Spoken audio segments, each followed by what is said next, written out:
Good morning, brothers and sisters. I was asked to give this presentation to you about defending the gospel, especially during this time of the pandemic. What does it mean to defend the gospel? Well, it means that the good news, the life that we have as disciples, as living as a Christian, is something that is supposed to be good news. Magandang balita ito yung buhay natin. Yun nga lang, kailangan nating protektahan na malaman ng ibang tao yung magandang balita na ito. At tayo mismo, hindi mawala sa buhay natin ito. Look at the kind of situation that we find ourselves in. There's a lot of demand to do things for others. And because of these unusual times, the new normal, this pandemic is definitely something that we've not experienced as a human society. And its effect is very significant. Some people are even saying that we are just beginning to experience the effect of the pandemic in terms of our economy. And I think many of us are probably experiencing that now. Here in the Philippines, 45% of our population has lost their jobs. There's unemployment. And so if you analyze what's happening, don't be surprised if you're experiencing anxiety, confusion, and even fear. The fear of not knowing what to do, or even saying, well, how do I handle the situation? If you're experiencing something like that, don't condemn yourself too much. It's just normal, and we are all experiencing it. Now, within this context, we've been hearing many things, and I'd like to just emphasize a few things. Here, I got some insights from Pope Francis when he spoke during Pentecost, just this recent Pentecost. And he was trying to encourage the Christian people. Because the Pentecost was the time when the Holy Spirit came to the disciples. And he was saying, no, the disciples were hiding in the upper room. They were like in a nest, protected. They did not want to go out. And he said, the same disease might be in the church today because of what's happening in the pandemic. We might end up staying inside a nest. He says that's a terrible disease. We don't want that. And he says that we want to be more instead a community, a family, a mother, the church. A community is a one that reaches out to be open. Family it breaks down barriers. Mother, it takes care. Those images are definitely very different from being a nest. We're asked to go out. Now, he's warning us of the different things that we're experiencing in the world today that challenges Christians to go out. These challenges make us want to stay inside the nest. One, narcissism, a tendency to just think about the good of ourselves, our good, that prevents us from looking beyond ourselves.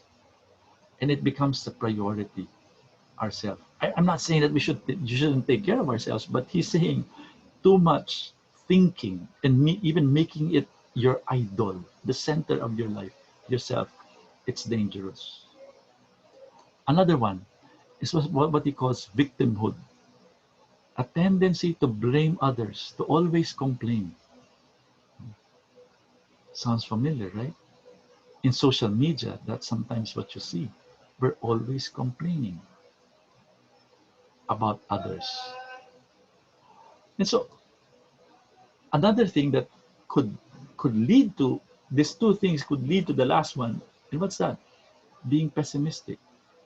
Pessimistic and negative to the point that you're always saying there's no more hope.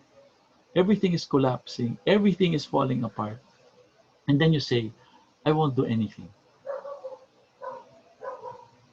Pope Francis is warning us, don't fall into that trap. So what do we do as a community of disciples on mission? I think the gospel is very clear. St. Paul also was telling Timothy, and at this stage in the life of St. Paul, he was also having a difficult time. He was about to, I think, be martyred for the faith. And he was seeing that proclaiming the gospel was very costly. And so he was giving advice to Timothy. For the time is coming when people will not endure sound teaching, but having itching ears, they will accumulate for themselves teachers to suit their own likings, and will turn away from listening to the truth and wander into myths. As for you, always be steady, endure suffering, do the work of an evangelist, fulfill your ministry. For I am already on the point of being sacrificed. The time of my departure has come. I have fought a good fight. I have finished the race. I have kept the faith. The advice to Timothy is, don't give up. You're having a challenging time. People are rejecting you. This is a time to persevere in the ministry. And I think that's the thing that we need to do as a community of disciples on mission. First advice that I'd like to give all of us. Maybe this time of the pandemic, this time of challenges, maybe there's even a time for us to grow in our understanding of the faith, to grow in our relationship with God. It might be a good time to actually increase our prayer time because we have a little bit more space. The travel time that has been cut, maybe we could use it. Not only for other things, I know that we're very busy also taking care of our household needs, but maybe we could cut more time.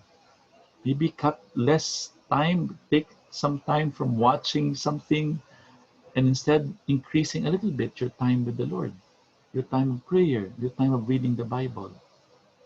This might be a good time for us to grow in our faith. Another one, this time is also the time when we need to persevere and be faithful to our way of life. Now, when I say way of life here, I'm not just talking about attending meetings, the gatherings. I think we all know that the way of life means the life of a disciple, that we need to be faithful in all aspects of our life. Husband and wife, their relationship, the way we serve our family, the way we serve our children, the patterns of life we created in our family, celebrating the Lord's Day, and all those things might help us continue to experience the beauty of our life during these challenging times. Attending our men's and women's group, sometimes attending meetings. How would I attend the meeting? All I'm seeing is the Zoom. But sometimes attending the meetings is an expression of just showing your face, and being there might be a source of encouragement to the others that we're here together. Even if we're just connecting through the internet, it's a time to be faithful even more to who we are as a people.